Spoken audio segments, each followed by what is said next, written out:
जय माता दी। दुर्गा सप्तशती 13 अध्याय।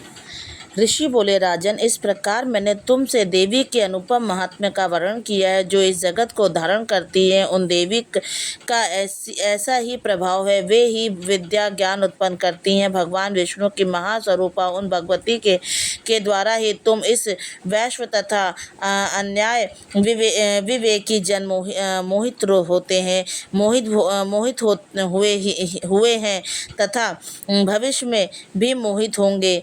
महाराज, तुम उन्हीं परमेश्वरी के शरण में जाओ। पूजा करने पर वे ही मनुष्य को भोग स्वर्ग तथा मोक्ष प्रदान करती हैं। मार्कंडेय जी कहते हैं, कौष्टुकी जी मेधा मुनि के वचन सुनकर राजा सूरत ने उत्पन्न व्रत का पालन करने वाले उन महायोग महर्षि का प्रणाम किया। वे अत्यंत ममता और राज्य के छिन जाने से बहुत खिन्न हो चुके थे।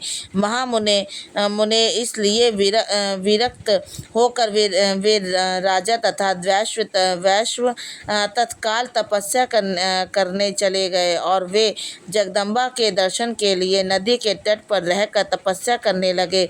वह राजा और वैश्व उत्तम देवी सूक्त का जप करते हुए तपस्या में लग गए। वे दोनों नदी के तट पर देवी की मिट्टी की मूर्ति बनाकर पुष्प धूप और हवन आदि के द्वारा उनकी आराधना करने लगे। उन्होंने पहले तो आहार को धीरे धीरे कम किया और फिर बिल्कुल निराहार रहकर देवी में मन लगाने का एकाग्रता पूर्वक उनका चिंतन आरंभ किया। वे दोनों अपने शरीर के रक्त से प्रोक्षित बलि देते हुए लगातार 3 वर्षों तक संयम पूर्वक पूजा करते रहे। इस प्रकार प्रसन्न होकर जगत को धारण करने वाली चंडिका देवी ने साक्षात वह दर्शन देकर कहा। देवी बोली, हे राजन तथा अपने कुल को अनादि करने वाले वैश्य, तुम लोग इस वस्तु की कामना करते हो, वह मुझे